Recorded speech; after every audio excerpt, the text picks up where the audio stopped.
네, 반갑습니다. 다시 한번 인사드리겠습니다. NHN 클라우드의 김명신이라고 합니다.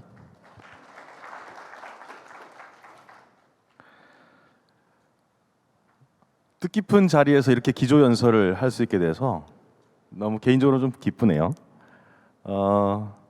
컨텐츠 순서는 이렇습니다. 오픈 소스가 무엇이 아니냐. 보통 오픈 소스 is라고 하는데 오픈 소스 is not으로 한번 정의를 해보고요. 그리고 오픈 소스의 활용과 참여, 적용 이런 분야에서 간단하게 좀 얘기를 드리고, 그리고 오픈 소스를 어떻게 비즈니스화할 것인가에 관한 얘기 잠깐 드리고, 그리고 저희가 이제 NHN 클라우드라는 클라우드 기업이니까 이 오픈 소스와 클라우드를 어떻게 결합해서 오픈 소스도 활성화하고 클라우드로 활성화할 것인가, 이런 관점에서 몇 가지 좀 얘기를 나눠볼까 합니다. 다들 바쁘시니까 세월이 어떻게 가는지 잘 모르겠죠. 어저께가 입동이라고 그럽니다. 예, 어저께 입동이고 이제 겨울에 완전히 들어섰다라고 해도 거짓말이 아닌 것 같습니다. 근데 다들 바쁘셔서 세월이 가시는지 어떻게 가는지 모르셨죠. 그래서 제가 너무 이 가을이 가는 것이 너무 아까워가지고 이쁜 사진을 하나 좀 붙여봤습니다. 이 사진 보니까 참 그림 같죠? 네, 그림 같습니다. 다음 이것도 그림인데 이거는 그림인데요. 이 파빌리오 밀라니라는 작가의 그림입니다. 이 하이퍼 리얼리즘 혹은 극사실주의라고 불리우는 이 사조이죠. 이 작가는 그림을 그리면 이게 정말 사진처럼 그린 것 같습니다. 뒤에 보이는 게 사실 사진이 아니라 그림입니다. 예, 이 그림은 정말 사진 같습니다. 제가 이제 재미난 얘기를 좀 드리려고 밑에 두 장의 그림을 드린 건데요.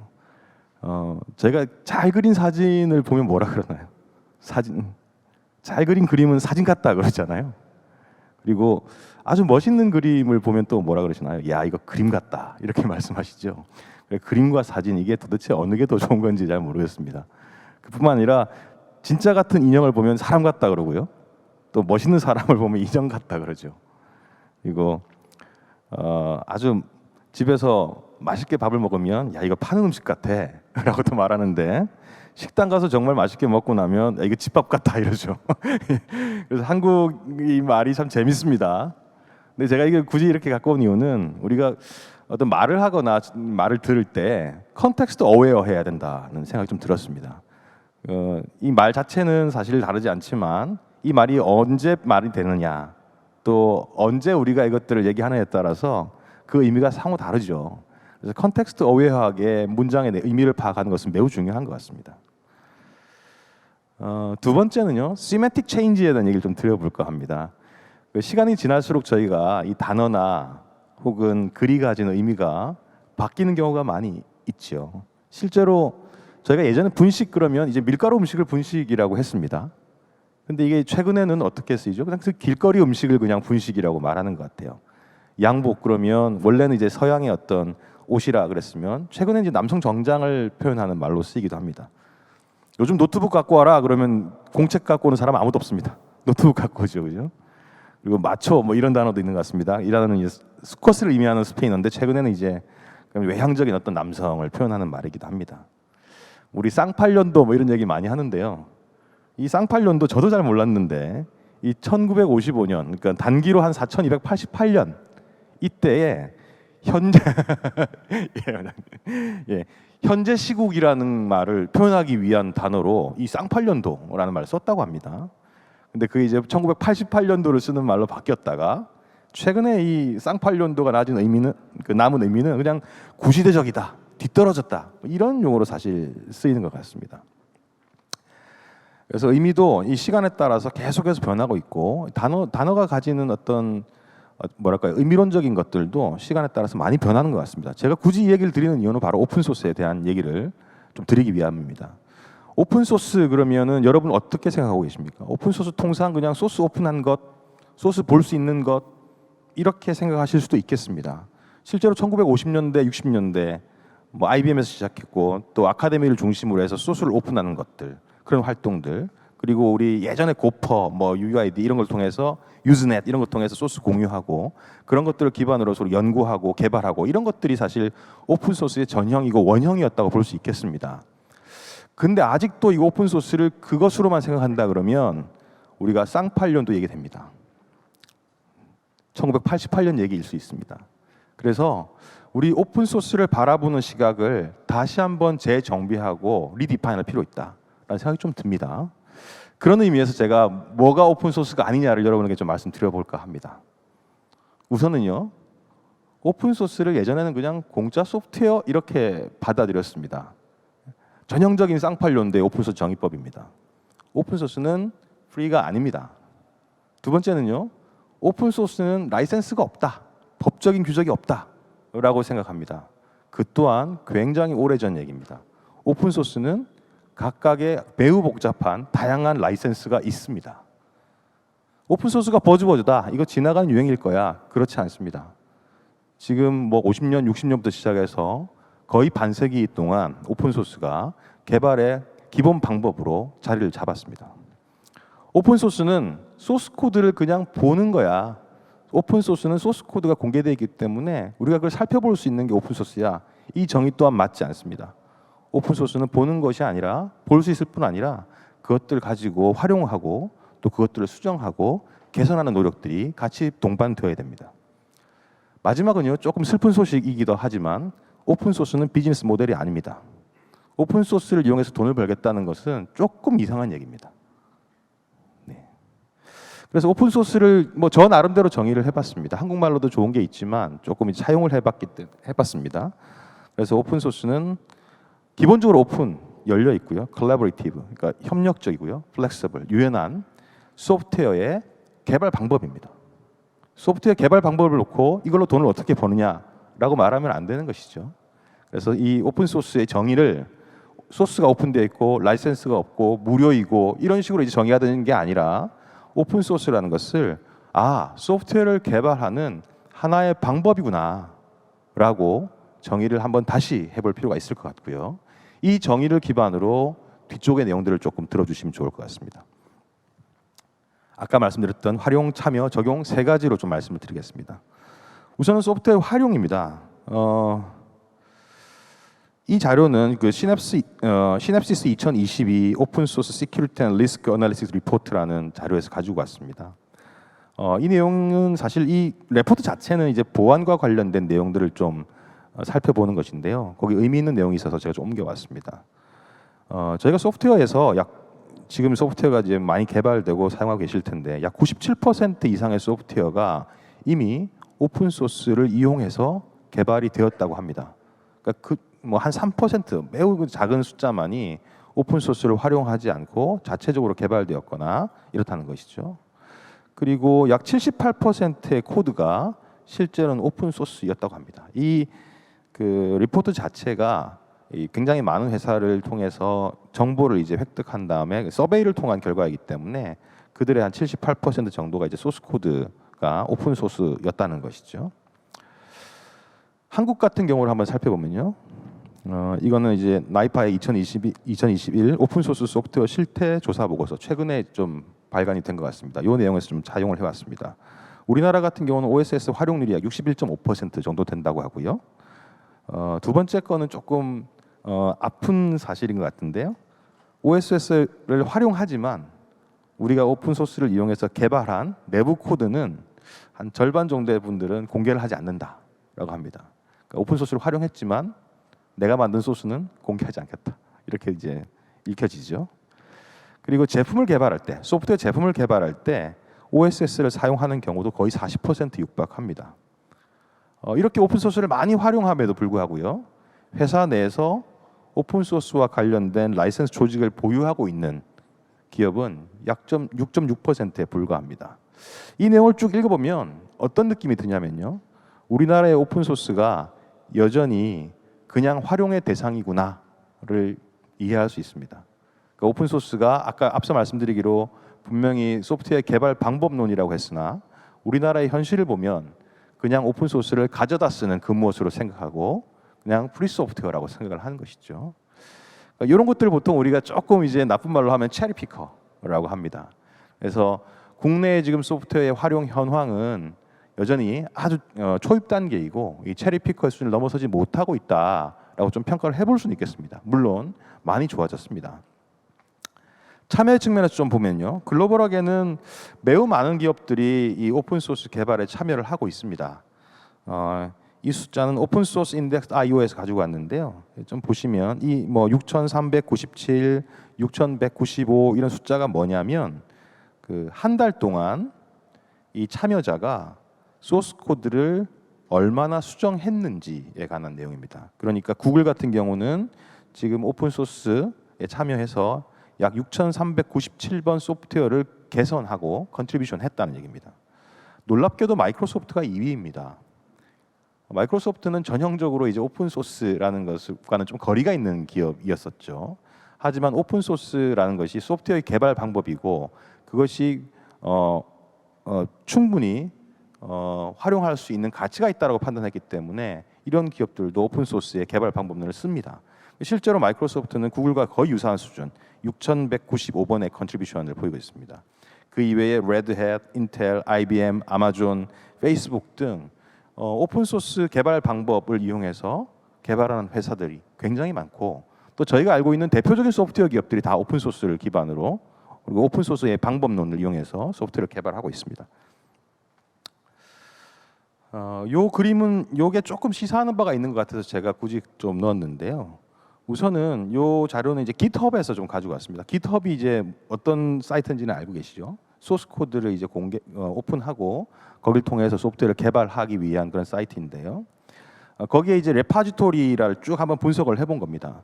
분석을 해보니 47.8%의 기여자가 본인의 회사의 소스 코드를 개발하기 위해서 GitHub을 쓴다고 합니다. 무슨 얘기냐? 구글이 만약에 아까 앞서 보신 것처럼 구글이 컨트리뷰션이 굉장히 많은데 그 컨트리뷰션은 대부분 구글의 소프트웨어를 개발하기 위한 한 노력이라는 거죠. 그리고 약 27.9%는 이제 학생들이고요. 그리고 13.5% 정도는 정말 이제 오픈 소스 프로젝트를 개발하는 사람들입니다. 그래서 이 47.8%가 의미하는 바가 저는 굉장히 크다고 좀 생각이 듭니다. 그래서 오픈 소스의 대표 사이트라고 할 수 있는 GitHub에 활동하는 매우 많은 사람들이 사실은 누군가에게 다른 회사에 혹은 오픈 소스 프로젝트 그 자체에 컨트리뷰션 하기보다 우리 회사의 소프트웨어를 개발하기 위해서 오픈 소스 플랫폼을 쓰고 있고요. 그렇게 만들어진 소프트웨어가 사실은 다른 사람들에게 긍정적인 효과를 내는 것으로 좀 보여줄 수 있겠습니다. 한국 같은 경우 조사에 따르면요, OSS 관련 커뮤니티 활동률은 약 15.4% 정도 된다고 합니다. 그리고 이 15.4% 중에 OSS의 핵심 참여자는 약 17.1% 정도밖에 되지 않습니다. 그리고 기여 빈도가 연 1회에서 2회 정도 되는 사람이 34.3%인데 아무런 활동도 하지 않는 사람과 1, 2회 기여하는 사람을 포함하면 한 절반 정도 됩니다. 그래서 아직 오픈 소스의 활동들이 그렇게 활성화되어 있는 것으로 보여지지는 않고요. 주 한 2회에서 4회 정도 이 오픈 소스의 활동에 참여하는 사람들이 불과 한 6% 정도 된다고 합니다. 물론 이 6% 숫자가 굉장히 작긴 합니다만 2021년에 비해서는 거의 3배 이상 커진 숫자입니다. 그래서 점점점 이 오픈 소스 활동에 긍정적으로 참여를 하고 있다라고 좀 볼 수는 있겠습니다. 적용의 분야에서 조금 제가 살펴봤는데요. 이 적용이라는 것은 이 오픈 소스를 기업들이 어떻게 활용을 하고 있느냐의 얘기입니다. 그리고 오픈 소스 개발을 소프트웨어의 개발을 오픈 소스의 방법론을 이용하는 어떻게 활용을 해서 개발하느냐의 얘기입니다. 구글 같은 경우에는 이 GitHub 레파지토리를 좀 찾아보면요, 자사의 레파지토리를 한 2,000개 이상 갖고 있습니다. 2,400개 정도 갖고 있습니다. 마이크로소프트는 한 5,000개 정도 갖고 있고요. 레드햇 경우는 이 레파지토리 자체는 좀 작습니다만 활동은 굉장히 많이 하고 있습니다. 한 80여 개의 레파지토리를 갖고 있습니다. 그리고 인텔 같은 경우도 한 930개, 그리고 IBM 같은 경우는 2,700개 이상의 레파지토리를 가지고 자사의 소프트웨어를 개발을 하고 있습니다. 아마존 또한 한 157개의 레파지토리를 가지고 있다고 합니다. 국내에도 많은 기업들이 사실 오픈 소스 개발 방법론을 이용을 합니다. 뭐 대표적으로 네이버, 삼성, NHN, 라인 정도가 있을 텐데요. 네이버 같은 경우는 이 오픈 소스 개발에 약 400명 이상이 참가를 하고 있고 실제 레파지토리도 한 200개 이상을 가지고 있습니다. 삼성 같은 경우는 150개 이상의 레파지토리, 그리고 저희 NHN도 약 100개 이상의 레파지토리를 가지면서 소프트웨어를 개발하고 있습니다. 라인도 한 100여 가지 됩니다. 그래서 앞서 저희가 그 글로벌 사례에서 살펴보았듯이 사실 오픈 소스를 활성화하는 여러 가지 방법이 있겠습니다만 실제 깃허브에 얘가 보여주듯이 기업 중심의 오픈 소스 활동들을 육성하고 장려하는 것이 또 한편으로는 오픈 소스를 저희가 활성화하는 방법이 아닌가라는 생각도 좀 들었습니다. 반복을 드립니다만은 오픈 소스는 소프트웨어 개발의 모델입니다. 비즈니스 모델이 아닙니다. 그럼에도 불구하고 우리는 오픈 소스로 개발을 할 때에 비즈니스 모델을 생각해 보지 않을 수 없는데요. 몇 가지 예를 들어서 어떻게 오픈 소스들을 비즈니스화하는지에 대해서 말씀드려보고자 합니다. 오픈 소스의 가치를 얼마다라고 표현하기는 참 어렵습니다만 나름의 방법으로 조금 확인을 해본 것 같습니다. 그 리눅스 같은 오픈 소스 같은 경우는 시장의 가치가 16빌리언, 우리나라 돈으로 한 20조 정도 되는 것 같습니다. 그리고 Git 같은 경우도 약 2빌리언, 그러니까 우리나라 돈으로 한 3조 정도 되는 것 같고요. 그리고 최근에 많이 쓰이는 Node.js, Docker, 그다음에 하둡, 스파크, 몽고DB 이런 것들도 시장의 가치가 거의 조 단위에 육박할 만큼 상당히 높은 시장 가치를 가지고 있습니다. 이만큼 오픈 소스가 가지는 시장의 가치는 명백한 것이죠.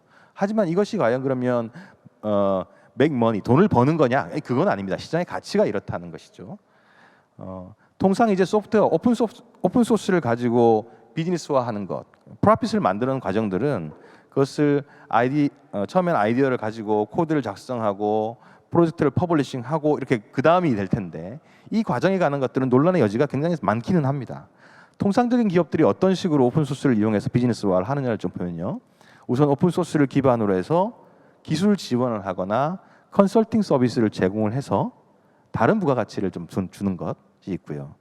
또는 보통 오픈 코어 정책이라고도 하고 오픈 코어 방식이라고도 하는데요. 프로퍼라이티 피처, 그러니까 기본 기능은 무료로 제공을 하고 고급 기능들은 유료화하는 이런 전략들도 사실 있을 수 있을 것 같고요. 그 외에 유료화된 기능과 함께 그 기능을 활용하거나 지원할 수 있는 것을 패키지로 묶어서 유료화하는 방법도 있습니다. 그리고 오픈 소스를 배포하거나 브랜딩하는 방법도 있죠. 통상 들면 이제 예를 들자 그러면 레드햇 같은 것이 굉장히 잘하고 있는 방식이고요. 그리고 듀얼 라이센싱이라고 해서 하나의 오픈 소스를 무료 버전과 유료 버전으로 나누어서 상황에 맞추어서 라이센스를 적용하는 방법도 있습니다. 최근에는 잘 쓰이지 않는 방법이긴 하지만 전통적으로 이런 방식도 많이 쓰입니다. 저희가 사실 좀 집중하고 있는 클라우드 기업으로 집중하고 있는 것은 가장 마지막입니다. 소프트웨어 애저 서비스인데요. 오픈 소스를 서비스화하는 것이죠. 오픈 소스가 제공해주는 기능들을 서비스화해서 그 서비스로부터 이제 비즈니스 가치를 만드는 것들, 이것에 좀 집중을 하고 있습니다. 오픈 소스의 성장에 따른 유료화 방식들은 이런 식으로 좀 성장을 해보고 있는데요. 최근 초기 단계에서는 이제 클라우드 펀딩을 한다거나 혹은 도네이션을 받는다거나 광고를 붙인다거나 이런 식으로 시작을 하겠지만 조금 성숙을 하게 되면 서포트하고 서비스하는 것에 대한 과금을 하고요. 혹은 트레이닝하는 것들, 혹은 책을 쓰는 것들, 뭐 이런 식으로 해서 이제 과금을 하고 그 다음 넥스트가 이제 페이웰, 그러니까 돈을 낸 사람만 쓸 수 있게 한다거나 혹은 오픈 소스 애저 서비스 형태로 서비스를 하는 것, 뭐 그런 식으로 통상적으로 모네타이제이션을 하게 됩니다. 오픈 소스의 유료화 전략에 대해서 가장 핵심이 되는 것이 제가 최근에 가장 핵심이 되는 것이 사스라고 말씀을 드렸는데요. 이 오픈 소스를 사스화하는 데 있어서 클라우드는 굉장히 큰 가치를 제공을 합니다. 오픈 소스가 소프트웨어의 개발 모델이라면 클라우드는 소프트웨어 배포 메커니즘입니다. 오픈 소스를 배포할 수 있는 가장 유연한 방법이 바로 클라우드다라고 말씀드릴 수 있을 것 같습니다. 예전에는 이제 오픈 소스를 활용하거나 오픈 소스를 개발하는 많은 회사들이 기존의 기업과 사실은 싸우기 위해서 혹은 경쟁하기 위해서 오픈 소스를 많이 했죠. 예를 들면 레드햇이 이제 리눅스를 활용해서 제품화한 것은 결국 이제 윈도우즈와 싸우기 위함이었고요. 제니나 KVM 같은 것들을 만들었던 이유는 이제 VM웨어와 경쟁하기 위함이었고, 포스트그리나 마이스QL 등은 또 오라클과 싸우기 위해서 이 오픈 소스를 차용을 했었죠. 하지만 최근에는 이 오픈 소스가요, 클라우드 네이티브 에코시스템으로 들어옴으로 해서 오픈 소스 소프트웨어에 관한 새로운 디스트리뷰션 엔진으로서 클라우드가 활용되는 것 같습니다. 여러 사례들이 있을 수가 있는데요. 많이들 보셨을 것 같습니다. 불과 1, 2년 전만 해도요.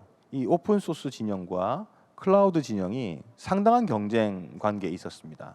아마 뉴스 통해서 보셨을 수도 있겠는데요. AWS와 엘라스틱산의 법적 분쟁이 좀 있었죠. 둘의 주장들이 모두 맞습니다. AWS 같은 경우는 엘라스틱사에게 본인들이 그 배경을 좀 설명드리면 엘라스틱의 기능을 AWS가 가져다가 서비스화했죠. 그래서 유료 서비스로서 만들었습니다. 그랬더니 엘라스틱사는 AWS에게 우리 소프트웨어를 가져가지고 서비스를 만들었는데 이것은 우리 개발에 대해서 무임승차다 이렇게 주장을 한 것이고요. AWS는 엘라스틱사에게 오픈 소스의 철학을 버렸다라고 했습니다. 오픈 소스라는 것은 누구나 쓸 수 있는 것인데 엘라스틱은 우리에게 이거에 대해서 비용을 부과하려고 한다. 이렇게 해서 법적 분쟁이 시작되었습니다. 둘 다 일리가 사실 좀 있죠. 근데 1, 2년간의 법적 분쟁을 거치면서 이 오픈 소스 진영의 서비스와 클라우드 기업들이 나름의 경계를 만들고 상생하는 방법들을 찾아냈습니다. 클라우드 기업들은 어떻게 오픈 소스를 품었냐 그러면 그들이 만든 소프트웨어에 오픈 소스가 제공해주는 API 수준의 호환성을 입혔습니다. 예를 들면 AWS 애저에 있는 도큐먼트 DB, 코스모스 DB 이런 것들은 카산드라 API를 그대로 제공을 합니다. 그래서 오픈 소스에 카산드라를 쓰는 사람들이 그 제품을 손쉽게 사용할 수 있도록 제공을 하고 있죠. 최근에 이제 몽고DB API를 제공을 해서 또 코스모스 DB를 그 자체로 쓰는 것이 아니라 몽고DB의 사용자가 손쉽게 쓸 수 있도록 서비스를 제공하는 형태입니다. AWS 같은 경우는 엘라스틱서치와의 그 분쟁 이후에 엘라스틱을 포크해서 새롭게 오픈 소스화했습니다. 그래서 오픈서치라는 이름으로 AWS의 서비스를 탑재했죠. 그래서 클라우드 기업들은 그런 식으로 오픈 소스와 경쟁하지 않고 하지만 오픈 소스의 사용자들에게 서비스를 제공하는 형태로 지금은 체계를 좀 갖추었습니다. 마찬가지로 오픈 소스 진영들도 혹은 오픈 소스를 개발하는 기업들도 클라우드 기업과 어떻게 하면 상생할 수 있는지의 모델을 만들었습니다. 그게 바로 SaaS인데요. 지금 제가 나열하는 한 6개 정도의 기업들이 아마 오픈 소스를 이용해서 비즈니스를 하는 대표적인 기업이 아닌가 싶습니다. 몽고랄지, 엘라스틱이랄지, 컨플루언트, 레디스 이런 회사들입니다. 이 회사들의 지금 홈페이지에서 제가 각각 따온 건데요. 몽고DB 같은 경우는 몽고DB 아틀라스라는 제품을 출시를 했고요. 실제로 이 몽고DB 아틀라스는 우리가 통상 이제 글로벌 CSP라고 불리우는 AWS 그리고 애저, 구글 클라우드에서 매니지드 서비스를 제공합니다. 이 페이지에서 클릭을 하면 본인이 쓰고 싶어하는 클라우드 기업을 선택할 수 있고요. 그 이후에는 이 몽고DB 아틀라스가 자동적으로 클라우드 벤더에게 소프트웨어가 설치가 됩니다. 그리고 그것을 매니지드 서비스 형태로 운영을 하는 것이죠. 그래서 클라우드 기업과 오픈소스 개발 기업이 상생하는 모델을 만들었습니다. 이 모델이 최근에 굉장히 유행하는 모델이어서요. 실제로 엘라스틱 같은 경우도 홈페이지를 가보시면 AWS, 애저, 구글 클라우드에서 각각 엘라스틱 서치를 설치하고 운영할 수 있도록 해주고 있습니다. 컨플루언트, 카프카로 굉장히 유명한 기업인데요. 이 기업 또한 클라우드 네이티브 서비스 포 아파치 카프카라고 해서 이 카프카 자체를 글로벌 CSP에게 자동으로 배포하고 운영할 수 있도록 해주고 있습니다. 물론 거기에는 이제 비용이 발생하게 되겠죠.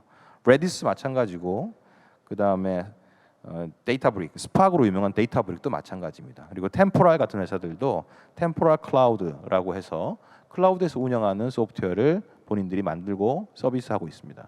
그래서 예전에는 불과 수년 전만 해도 오픈 소스는 클라우드 때문에 오픈 소스가 망한다고 주장을 했고 클라우드 기업들은 오픈 소스 때문에 서비스를 제대로 할 수 없다라고 사실 불만을 토로했습니다. 근데 이 몇 년간의 저희가 법적 공방과 치열한 그 고민을 통해서 이제 오픈 소스와 클라우드는 서로 경쟁이 아니라 그리고 대체제가 아니라 보완제 역할을 하고 있고요. 실제로 클라우드 인프라가 오픈 소스의 가장 좋은 그 디스트로, 그러니까 배포의 대상이 되는 그런 시장이 된 것 같습니다. 조금 정리를 해보겠습니다. 저희 NHN 클라우드도 오픈 소스 활동을 굉장히 열심히 하고 있고 토스트 UI 같은 UI 컴포넌트를 만들어서 전 세계와 함께 개발하고 나누고 공유하고 있습니다. 좋은 회사는 프로덕트를 잘 만드는 회사겠죠. 하지만 위대한 회사는 오픈소스 기반의 에코시스템을 빌드업하는 회사라고 합니다. NHN 클라우드 아직 위대하지는 않습니다. 하지만 오픈소스를 기반으로 위대한 회사가 되기 위해서 노력하고 있습니다. 네, 감사합니다.